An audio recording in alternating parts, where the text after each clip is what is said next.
사실 항공우주계의 젊은 원수라는 그의 별명 자체가 이 이론의 핵심을 말해줍니다.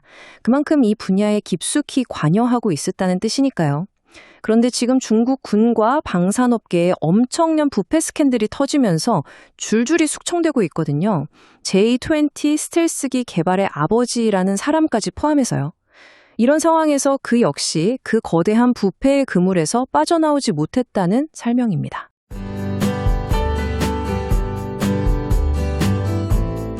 어느 날 중국 권력의 가장 높은 곳에 있던 한 남자가 그냥 사라져버렸습니다. 신문 헤드라인만으로는 알 수 없는 그 미스터리한 사건의 내막을 지금부터 파헤쳐 보겠습니다. 자, 그러니까 이 사건의 시작은 이렇습니다.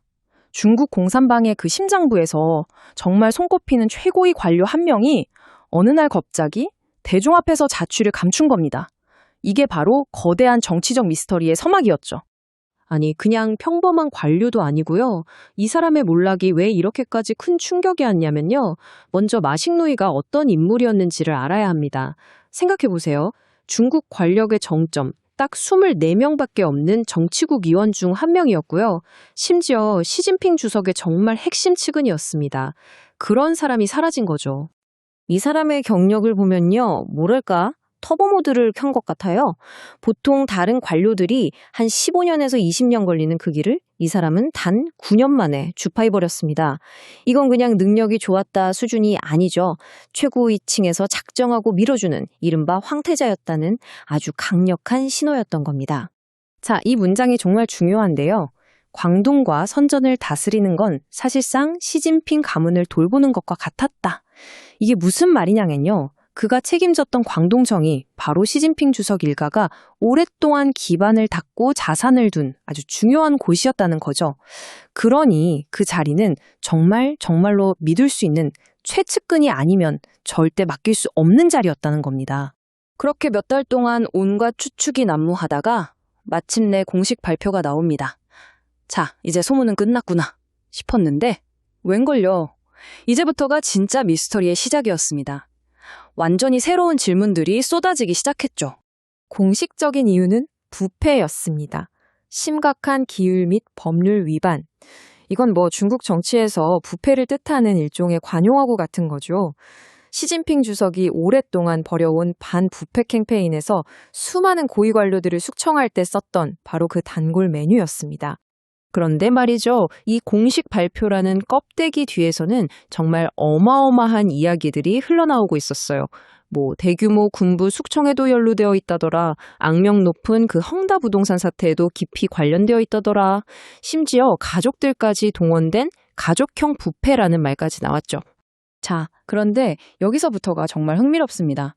그냥 또 부패로 한 명 날아갔구나 하고 넘길 수가 없는 게 이 공식 발표문을 한 글자 한 글자 뜯어보면요. 굉장히 이상한 점들이 발견됩니다. 이건 평범한 부패 사건이 아니라는 신호죠. 이 표를 한번 보세요. 이게 바로 이 사건의 핵심 퍼즐 조각입니다. 마식누이의 낙마를 발표하는 그 공식 문서에 웬일인지 아주 중요한 표현들이 쏙 빠져 있어요. 예를 들면 동지라는 호칭도 없고요. 보통은 들어가는 당 중앙의 비준을 받았다는 문구도 없습니다. 심지어 과거에 시진핑의 진짜 정적들을 숙청할 때도 썼던 표현들인데 말이죠. 이상하지 않나요? 그러니까 한번 생각해 보세요. 혐의는 법률 위반까지 포함해서 더 심각하다고 발표했는데 정작 발표 형식이나 절차는 뭔가 허술하고 이상해요. 이 모순, 이게 뭘 의미할까요? 여기서부터 정말 대담한 가설이 하나 나옵니다.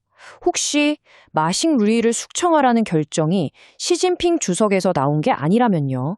네, 바로 그 질문이 중국 정치라는 우리가 속을 들여다볼 수 없는 블랙박스를 여는 열쇠가 됩니다. 지금부터 이 미스터리를 풀기 위한 3가지 유력한 시나리오를 하나씩 살펴보겠습니다. 첫 번째 가설은 바로 내부 권력 투쟁입니다.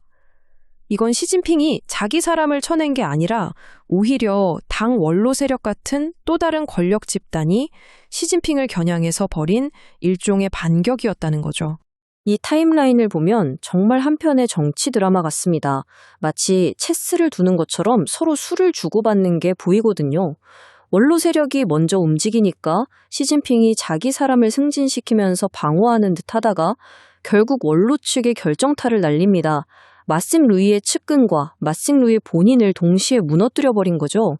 시진핑의 가장 중요한 말 하나를 잡아버린 겁니다. 그리고 이 가설을 뒷받침하는 더 확실한 증거가 있습니다. 바로 사건 이후의 반응이에요. 원로 세력과 가까운 지역에서는 당의 결정을 전적으로 지지한다라고 바로 목소리를 냈는데 시진핑의 측근이 있는 지역에서는 완전한 침묵, 아무 말도 안 했어요. 아시겠지만 중국처럼 하나의 목소리를 강조하는 시스템에서 이건 정말 이례적인 일입니다. 권력 내부의 균열이 겉으로 드러난 순간이라고 볼 수 있죠. 자, 그럼 두 번째 이론으로 넘어가 볼까요? 이건 좀 더 큰 그림을 보는 관점인데요. 바로 군산 복합체 대숙청의 일환이라는 겁니다. 마싱 루이 개인의 문제가 아니라 중국의 국방, 항공우주산업 전반에 걸친 거대한 숙청 작업에 그가 휩쓸려 들어갔다는 거죠. 사실 항공우주계의 젊은 원수라는 그의 별명 자체가 이 이론의 핵심을 말해줍니다. 그만큼 이 분야에 깊숙이 관여하고 있었다는 뜻이니까요. 그런데 지금 중국 군과 방산업계에 엄청난 부패 스캔들이 터지면서 줄줄이 숙청되고 있거든요. J-20 스텔스기 개발의 아버지라는 사람까지 포함해서요. 이런 상황에서 그 역시 그 거대한 부패의 그물에서 빠져나오지 못했다는 설명입니다. 마지막 세 번째 이론은 좀 더 개인적이고 어쩌면 가장 치명적인 이야기일 수 있습니다. 바로 가족 부패라는 시한폭탄이 터졌다는 겁니다. 이 부패가 시진핑 주석의 바로 턱 밑까지 다가와서 더 이상 덮어둘 수 없는 정치적 부담이 되었다는 거죠. 그러니까 이런 겁니다. 마싱 루이가 시진핑 주석의 부인인 펑리 위원 여사와도 아주 가까운 사이였다고 하는데요. 그의 아내나 동생이 그 권력을 등에 업고 엄청난 부를 쌓았다는 의혹이 터져나온 거죠. 결국 이게 시진핑의 정적들에게는 너무나 좋은 공격 무기가 된 겁니다. 시진핑 입장에서는 자기 사람을 보호하려다가 자칫하면 자신과 가족까지 위험해질 수 있는 상황이 된 거죠. 그래서 눈물을 머금고 꼬리 자르기를 할 수밖에 없었다는 분석입니다. 자, 이렇게 세 가지 이론을 살펴봤는데요. 어느 쪽이 진실이든 한 가지는 분명합니다. 마싱 루이의 갑작스러운 몰락은 중국 권력의 가장 꼭대기, 그 단단해 보였던 외관에 심각한 균열이 생겼다는 것을 보여주는 사건이라는 점이죠. 한 해외 분석 기관에서는 이런 말까지 합니다. 시진핑이 13년 동안이나 벌여온 그 반부패 캠페인이 사실상 실패한 거 아니냐. 그리고 당의 인사 시스템 자체가 제대로 작동하지 않고 있다는 증거다.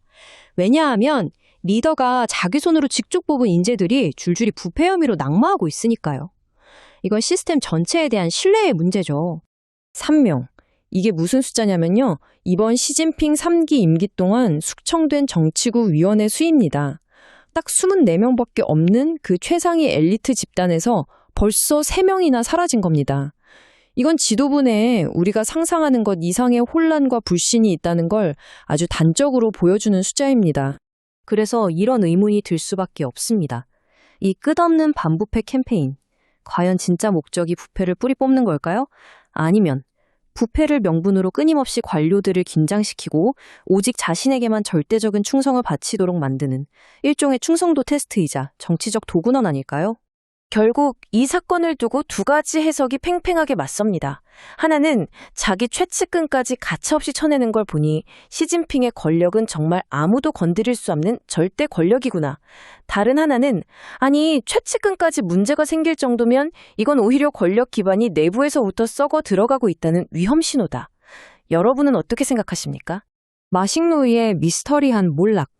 과연 이것은 시진핑 절대 권력의 정점을 보여주는 사건일까요? 아니면 거대한 균열의 시작을 알리는 신호탄일까요? 그 답은 앞으로 중국 정치가 어떻게 흘러갈지에 달려 있을 겁니다. 오늘 이야기가 이 복잡한 사건을 이해하는 데 도움이 되셨기를 바랍니다.